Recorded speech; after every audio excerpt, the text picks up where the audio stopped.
We bring in Chris Sims, Pro Football Talk Live co-host, former NFL quarterback. You can also see him on Football Night in America.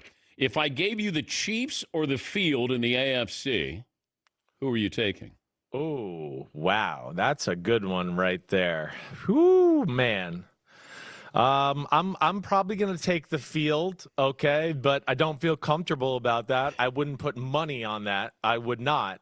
But yes, the Chiefs have figured out a lot of things, and the AFC has left the door open here while they got their feet underneath them and got healthy here to where, yeah, now there's no question they're one of the top teams in the AFC once again. What do you need to see from the Colts where you would acknowledge they could be the best team in the AFC? No, I will acknowledge that already and tell you I don't need to see anything. They are the best team in the AFC right now. If you go look at it, maybe if there was something I'd like to see improved, could they use maybe one more difference maker?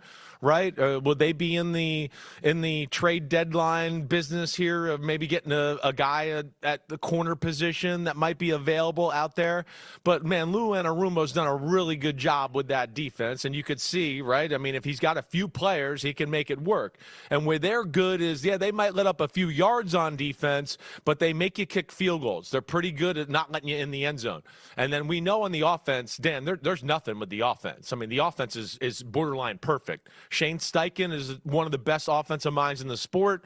You're seeing what Daniel Jones can do with a little talent around him, the O-line, the tight end, the receivers. I mean, the running back, of course, is an MVP player. So they got it all right there in Indianapolis. They're a Super Bowl contending type team. I think it's a good story. They remind me of last year's Vikings where we were like, let's wait and see when we get to the playoffs. And we saw what happened to the Vikings when they got to the playoffs. Right. Well, I think I look at this as more offensive versatility and more danger that way. That's where I'd look at it to be a little different than the Vikings. With the Indianapolis Colts' ability to run the football, that to me makes them a little bit in a different class than last year's Vikings football team because they can control the line of scrimmage.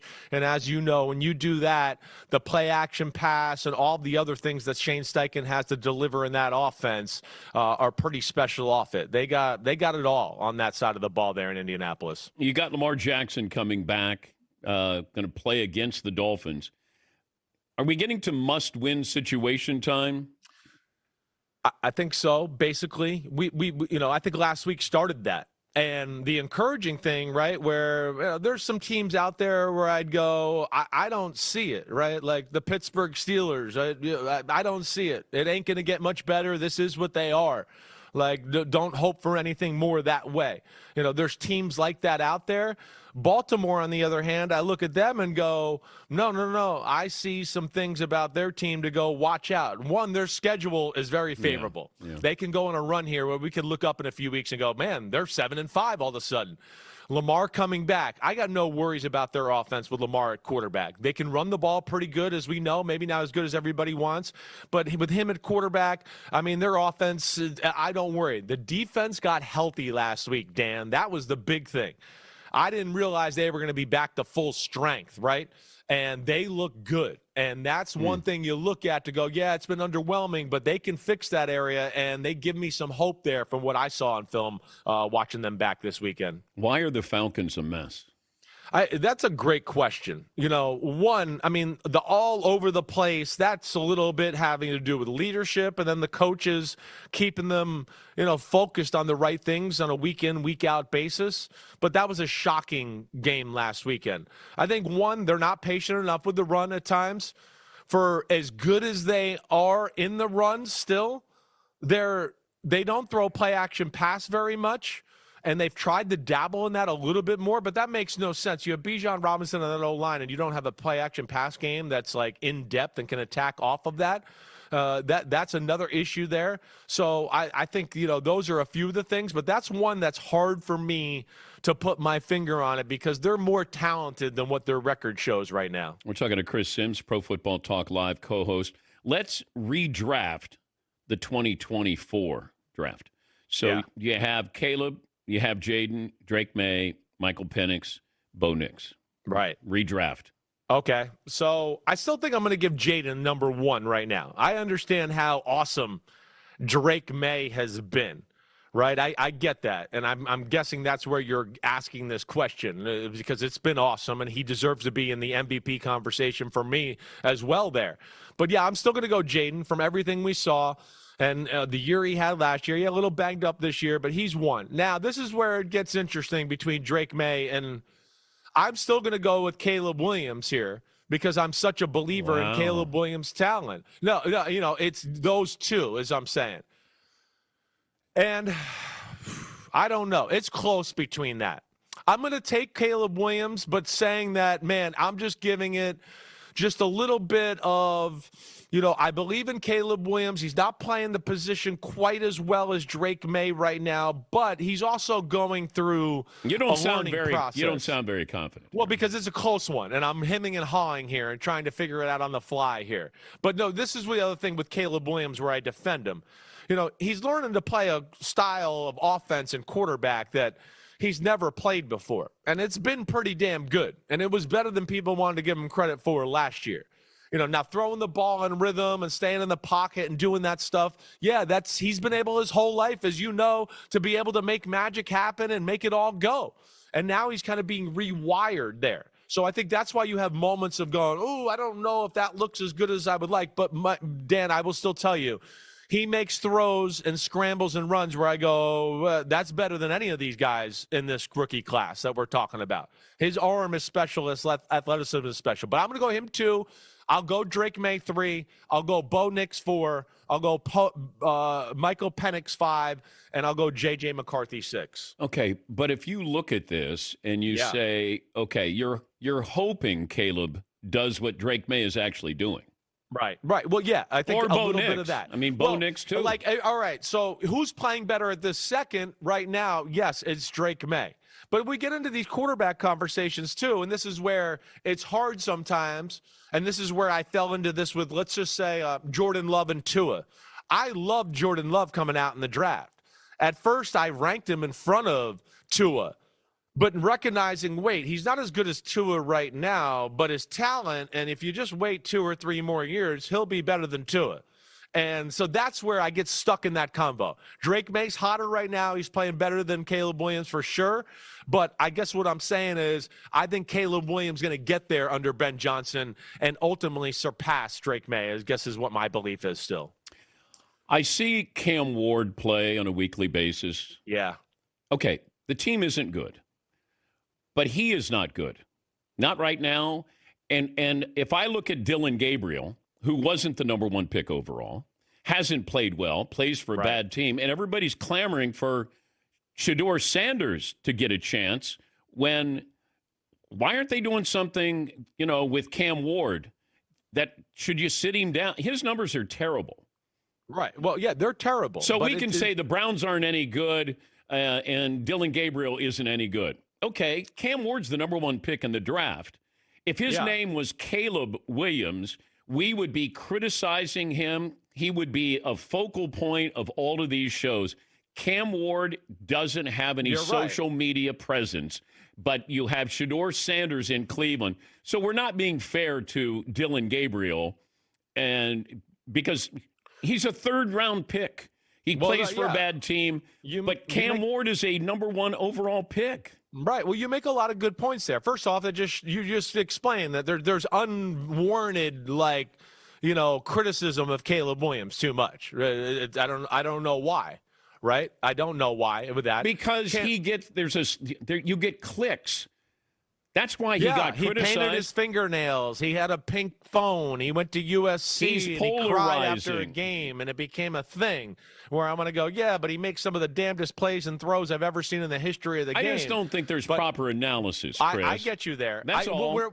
Where it's different here and where I'll say to you, first off, the Titans, come on. It's a freaking disaster. A disaster. Are they worse than the Browns? Yeah, yes, they are. The Browns have an all-star defense. If the Browns just have an offense at all, they'd be a real pain in the butt. That's the problem, okay. Right? So I think I'd look at that. I mean, the Titans. They're the coach that just got fired. He didn't know the rules of what a receiver getting in bounds is. I mean, that was a disaster there. I don't know what else to say. Cam Ward makes a few plays in every game, Dan, that I go, whoa. makes a few throws every game where I sit here in the NBC viewing room and everyone goes, oh my gosh, Cam Ward. Dillon Gabriel's had 0 of those plays yet. Dillon Gabriel has moments where I go, I would never make him my starting quarterback. Are you kidding me? See ya. Let's call Shador and figure that out now. So I'm already in. Let's do the Shador thing, and not necessarily knocking on Dillon Gabriel all the way, because they doesn't have a great offense around him either.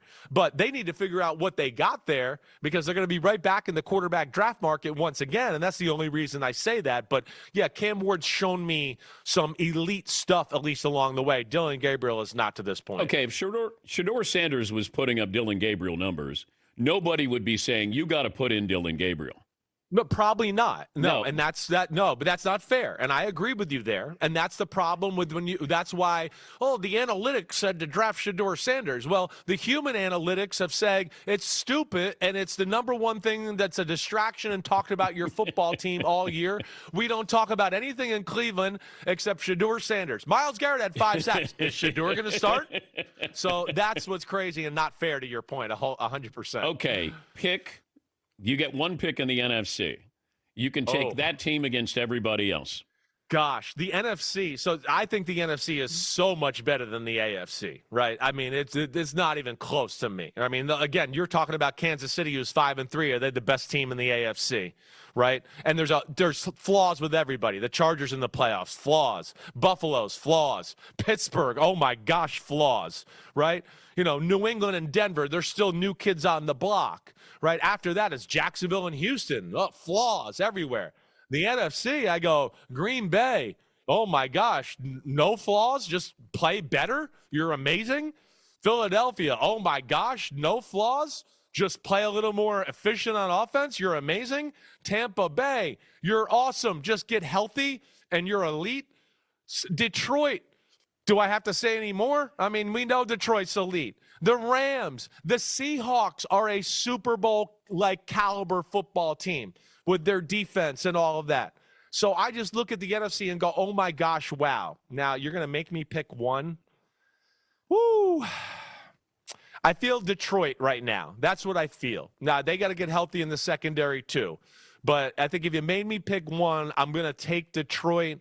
But it is close in the NFC, and there's a lot of teams in that Super Bowl window. The best team that plays at SoFi Stadium is? Is definitely the Rams. The Rams, yeah. The Chargers, the offensive line injuries just decimated them, right? And now they can't run the ball, and it's Justin Herbert just carry us every week on that side of the ball. They are very good in pass defense, but they don't have enough difference makers in their front seven with the Chargers. The Rams can win the Super Bowl. I don't feel that way about the Chargers. Before I let you go, your alma mater, Texas, Steve Sarkisian, there was a report that said that he or his people were kicking the tires on him being a head coach in the NFL. What do you make of that? I don't really buy that. Now, do I think maybe one of these owners that's looking to get a head coach might have said something to Diana Rossini or somebody out there to go, yeah, Steve Sarkisian, we're looking at him too. Did that happen? I don't doubt that. Do I think the NFL is clamoring for Steve Sarkisian? No, not right now, especially. Wait, you had the number 1 pick of the draft and he's fallen to 171 here? The offense doesn't look good? Like, this is not the time you want to get Steve Sarkisian in. Mm-mm. And the other thing I would just argue is, I mean, there's not a better job in sports than being the head coach at Texas. You get paid like you're a big-time professional head coach, and you're the king of the land, as you know. And they got it rolling at Texas. They're not playing as good this year, but, yeah, I don't see that happening, Dan. What do you make of Arch? Has Arch turned the corner here? The fourth quarter I thought was his best quarter last week of his season, right? He made some throws and some plays where I went, whoa, there's the Arch Manning I remember and saw a little last year and all that. I think that, his mechanics and his throwing just were not up to his standards or the way he threw it last year when he got in. And I think, Dan, when it happens, and you know this, when you don't throw the ball well and you don't trust where the ball's going to go, it starts to affect your decision making. And I feel like that happened with him as well. Plus, they weren't able to run the ball the majority of the year or help him out that way. So, yeah, I mean, he's going to be back at school. There's no way he should go out in the draft. And, I think that'll be good for him and my Texas Longhorns. Okay, but every year at the draft, we talk about next year's draft class with quarterbacks. It's usually not this draft class. So people were talking about this at the draft in Green Bay about, oh, my God, wait till next year. Well, I know. There's one guy who might be a top 10 pick, and that's Mendoza at Indiana, I'm guessing. Mel Kiper talked about this. You got guys that are going to be going back to school. Like they're not coming out. Like Dante Moore has that type of talent. I hope he goes back to Oregon, though. I'd like to see him get one more year and experience there. I think it'll help him out. The guy I would tell you, though, that I would put every bit in Mendoza's class is the kid at Alabama, Ty Simpson. Yeah. I mean, he makes more wow plays and throws to me on a weekly basis than Mendoza. But there's some good quarterbacks out there, you're right. But it's going to be about who comes out. And, yes, Dan, every year, unqualified people make qualifying statements about the draft and what's going to happen next year. Cade Klubnik, I was watching it. Last year, I was like, if he's the number one pick next year, people were saying that. He's a top 5 pick. I'm going, are we watching the same game? He's a good player. Nussmeier. Right. Beck. Nussmeier, I think, has fought through some injury, and I do think there's some talent there. I think he had an oblique strain. I think that affected his throwing this year. But yeah, it hasn't been up to the standards of what we were, sold in the last offseason. Yeah, it's just we love to hype these quarterbacks, and then quarterback, and then we blame them when they don't live up to our expectations. Exactly right. Exactly right. It's a messed up thing, and that's where I blame Brady and Manning. Because just all those years of those teams being good and them being the quarterbacks, it just changed the public's perception of like, whoa, if you got a quarterback, you should win every year. If you got a quarterback, you should win every year. And as we know, it's the ultimate team sport. And if you don't got the right team around you, you're not going to look that good at quarterback. More impactful as a quarterback, Peyton Manning or Tom Brady? As far as style and everything they brought, Peyton changed the game. Yeah, and Tom changed the game too. Now, they did it in different ways. I can tell you in their prime, right, that when Peyton Manning came to town, our team was more nervous than Tom Brady, all right? When Tom Brady came to town, it was like, oh, gosh, it's the Patriots and Belichick and Brady, right? When it was the Colts, the whole locker room and the coaching staff was like, the sheriff's coming, Peyton's coming, uh-oh, red alert, get your defensive checks ready, holy crap, here we go. Hey, Sims, you're the scout team quarterback, can you be Peyton Manning this week? We need you to make 97 checks and do it all. So wait, you had to imitate Peyton Manning?